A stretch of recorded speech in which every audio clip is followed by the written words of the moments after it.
Capítulo 273. La primera multiplicación de los panes.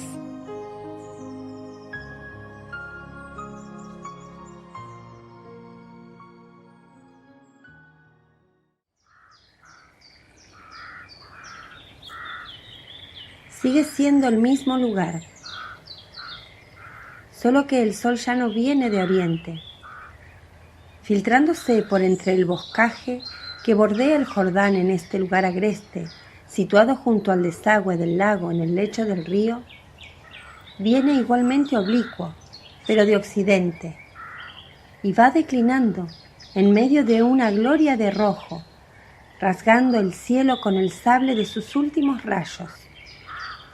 Bajo el tupido follaje, ya la luz está muy atenuada y tiende a las equilibradas tonalidades del atardecer.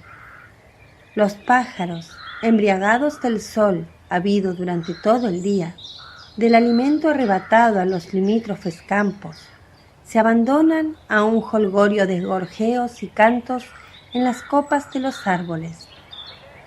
La tarde se pone en las pompas finales del día. Los apóstoles se lo hacen notar a Jesús, que siempre adoctrina según los temas que le exponen. Maestro, la noche se acerca. Este lugar es un desierto, lejos de casas y pueblos, umbrío y húmedo. Dentro de poco, aquí ya no será posible vernos ni andar. La luna se alza tarde, despide a la gente para que vaya a Tariquea o a los pueblos del Jordán para comprarse comida y buscar alojamiento. No es necesario que se vayan. Denles ustedes de comer. Pueden dormir aquí, como durmieron mientras me esperaban. No nos han quedado más que 5 panes y 2 peces, maestro. Ya lo sabes. Tráiganmelos. Andrés, ve a buscar al niño que está vigilando la bolsa.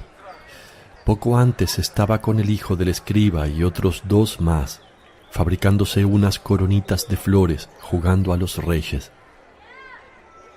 Andrés va con diligencia.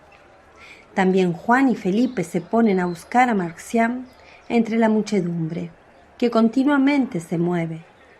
Lo encuentran casi al mismo tiempo, con su bolsa de las provisiones en bandolera, un sarmiento de clemátide, arrollado en torno a la cabeza, y un cinturón, también de clemátide, en que pende, haciendo de espada, un nudo.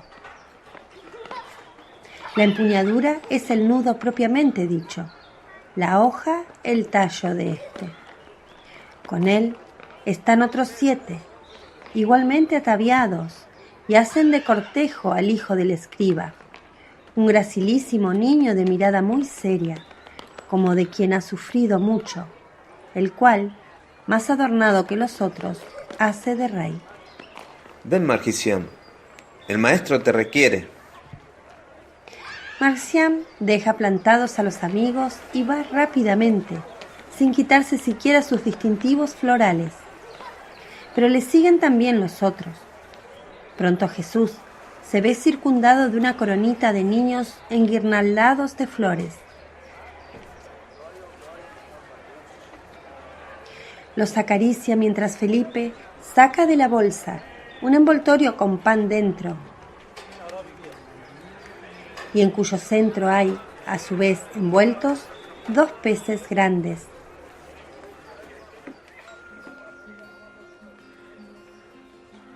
Dos 2 kilos de pescado, poco más. Insuficientes incluso para los 17, es más, 18 con manajén, de la comitiva de Jesús.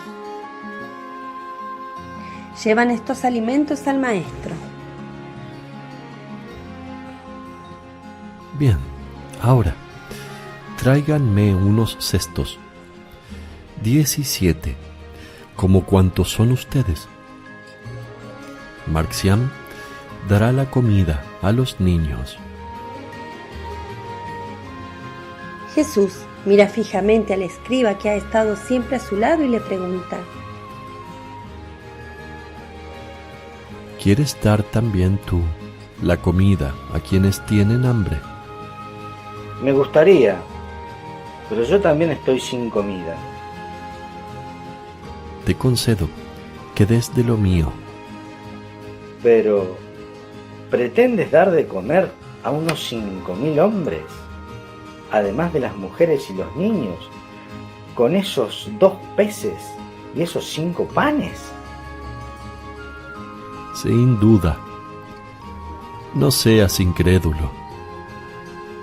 Quien cree habrá de ver el cumplimiento del milagro. Oh, entonces sí que quiero repartir el alimento también yo. Que te den un canasto a ti también.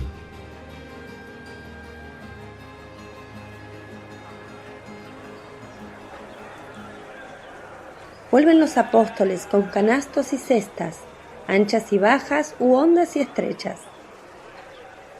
Y vuelve el escriba con un cesto más bien pequeño. Se comprende que su fe o su incredulidad le han hecho elegir ese como el máximo. Está bien, pongan todo aquí delante. Dispongan que se sienten con orden la muchedumbre, en lo posible, regladamente.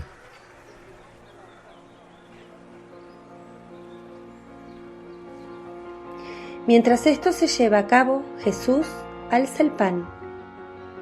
Encima del pan, los peces.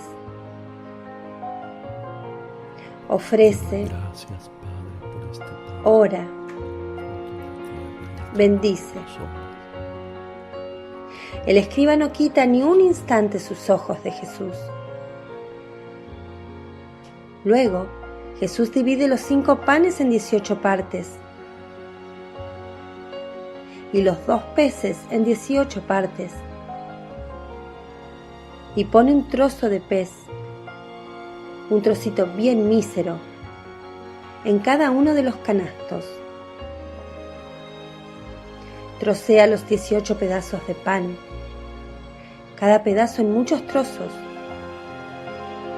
muchos relativamente, no más de unos 20. Cada pedazo troceado en un canasto con el trozo de pez.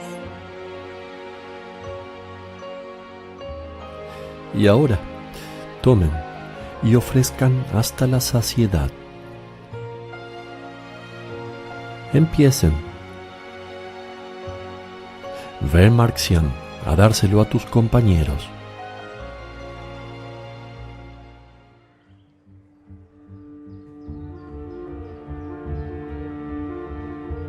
Marciam, al levantar su canasto, dice: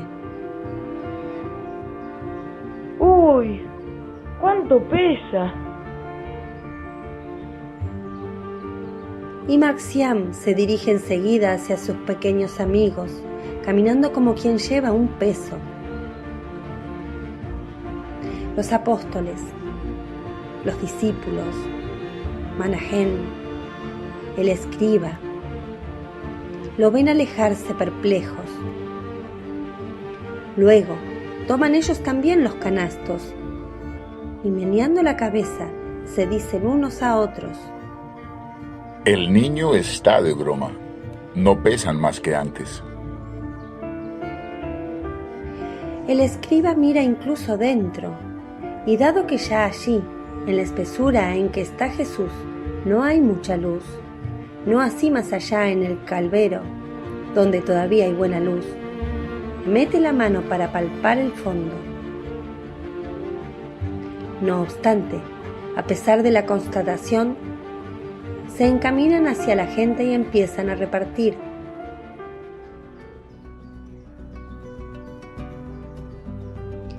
Dan, dan, dan. De vez en cuando vuelven la cabeza asombrados, cada vez más lejanos hacia Jesús, el cual, con los brazos cruzados, apoyado en un árbol, sonríe, finalmente, por el estupor de ellos. La repartición es larga y abundante. El único que no muestra estupor es Marciam, que ríe feliz de poder llenar de pan y pescado el regazo de tantos niños pobres. Es también el primero que vuelve donde Jesús y dice: He dado mucho, mucho, mucho porque sé lo que es el hambre. Y levanta esa carita suya, que ya no se ve demacrada, pero que al recordar palidece y abre los ojos como platos. Pero Jesús, su maestro y protector, lo acaricia y vuelve a sonreír luminosamente ese rostro niño que confiado se apoya sobre él. Poco a poco van volviendo los apóstoles y los discípulos, enmudecidos de estupor. El último en volver es el escriba, que no dice nada, pero hace un gesto que es más que un discurso. Se arrodilla y besa el borde de la túnica de Jesús. Tomen vuestra porción y denme un poco a mí. Comamos el alimento de Dios. Comen efectivamente pan y pescado, cada uno según su necesidad. Entre tanto, la gente saciada intercambia sus impresiones. También los que están en torno a Jesús rompen a hablar, observando a Marciam, que terminando su pescado juega con otros niños.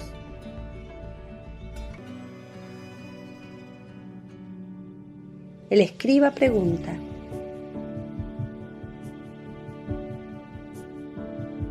Maestro, ¿por qué el niño ha sentido inmediatamente el peso y nosotros no? Yo incluso he palpado dentro del canasto. Seguían siendo los mismos pocos trozos de pan y el único trozo de pescado. He empezado a sentir el peso yendo hacia la muchedumbre. Pero si hubiera pesado en proporción a cuanto he repartido, habría hecho falta una pareja de mulos para llevarlo. Y no el canasto, sino un carro, lleno, henchido de comida. Al principio daba escaso, pero luego me he puesto a dar, y para no ser injusto, he vuelto a pasar por donde los primeros. Les he vuelto a dar, porque a los primeros le había dado poco. Ha habido suficiente. Juan dice: Yo también he sentido que se hacía pesado el canasto mientras me encaminaba. Enseguida he dado mucho, porque he comprendido que habías hecho un milagro. Manahem agrega: Yo, por el contrario, me he parado y me he sentado para volcar en mi regazo el peso y ver, y he visto muchos panes. Entonces he ido. Bartolomé abunda: Yo los he contado, incluso porque no quería quedar en situación ridícula. Eran 50 panes pequeños. He dicho, se los doy a 50 personas y luego regreso. Y he llevado la cuenta, pero llegando a 50, el peso seguía igual. He mirado dentro, habían todavía los mismos. He seguido adelante y he repartido cientos de panes, pero no disminuían nunca. Tomás dice: Yo lo confieso, no creía. He tomado los trozos de pan y esa migaja de pescado, y los miraba diciendo: ¿y a quién le sirve esto? Es una broma de Jesús. Y estaba mirándolos, escondido detrás de un árbol, esperando y desesperando porque crecieran. Pero eran siempre iguales. Estaba para volverme cuando ha pasado Mateo diciendo: ¿Has visto qué hermosos? ¿Qué? He dicho yo. Pues los panes y los peces. Estás loco. Yo sigo viendo trozos de pan. Ve a repartirlos con fe y verás. He echado dentro del canasto esos pocos trozos de pan y he ido a disgusto. Y luego: perdóname, Jesús, porque soy un pecador. No, eres un espíritu del mundo. Razonas como el mundo. Judas Iscariote interviene. Entonces, también yo, Señor, tanto que quería dar una moneda junto con el pan pensando, comerán en otro sitio, esperaba ayudarte a salir mejor parado. ¿Qué soy entonces? ¿Como Tomás o más todavía? Eres mundo, mucho más que Tomás. Y sin embargo, pensaba dar limosna para hacer cielo. Eran denarios míos particulares. Limosna a ti mismo, a tu orgullo, y limosna a Dios. Dios no la necesita, y la limosna a tu orgullo es culpa, no mérito. Judas baja la cabeza y calla. Simón Celote dice: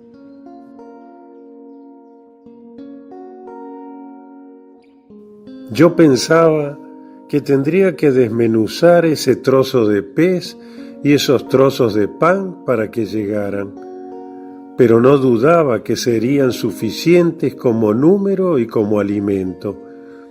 Una gota de agua que das te puede alimentar más que un banquete. Y Pedro, dirigiéndose a los primos de Jesús, les pregunta: ¿y ustedes qué pensaban? Judas Tadeo contesta: Nos acordábamos de Caná y no dudábamos. ¿Y tú, Santiago, hermano mío, pensabas solo esto? Pensaba que fuera un sacramento como me dijiste. ¿Es así o me equivoco? Jesús sonríe.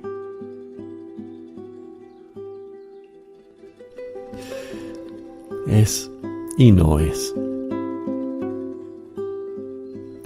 A la verdad que ha dicho Simón, del poder de nutrición en una gota de agua, debe unirse tu pensamiento en orden a una figura lejana. Pero todavía no es un sacramento. El escriba conserva entre sus dedos un pedazo de corteza. ¿Qué vas a hacer con ello? Un recuerdo. Pedro dice: Yo también la conservo. Se la voy a colgar al cuello a Marcián, en una pequeña bolsita. Juan dice: Yo se la llevo a nuestra madre. El resto, apenados, dicen: ¿Y nosotros? Hemos comido todo. Levántense, pasen otra vez con los canastos y recojan lo que ha sobrado. Separen de entre la gente a los más pobres y tráiganmelos aquí junto con los canastos. Y luego, vayan todos, discípulos míos, a las barcas, háganse a la mar y vayan a la llanura de Genesaret. Yo despido a la gente después de favorecer a los más pobres. Luego los alcanzaré. Los apóstoles obedecen y vuelven con 12 canastos colmados de restos. Los siguen unos 30 mendigos y personas muy míseras. Bien, pueden marcharse. Los apóstoles y los de Juan saludan a Manahén y se marchan. Obedecen a pesar de estar poco contentos de dejar a Jesús. Manahén espera a despedirse de Jesús cuando ya la muchedumbre, con las últimas luces del día, o se encamina hacia los poblados o busca un sitio para dormir entre los altos y secos juncos. Luego se despide. Antes de él se ha marchado el escriba, es más, uno de los primeros, porque junto con su hijito se ha puesto en camino, cerrando la fila de los apóstoles. Una vez que todos se han marchado o que han caído en el sueño, Jesús se levanta, bendice a los que duermen y a paso lento se dirige hacia el lago, hacia la península de Tariquea, elevado unos metros por encima del lago, cual si fuese un recorte de colina introducido en el lago. Y llegado a su base, no entrando en la ciudad, sino bordeándola, sube el montecillo y se pone en un risco, en oración, frente al azul del lago y al blancor de la noche serena y lunar. Y con esta imagen, todo termina.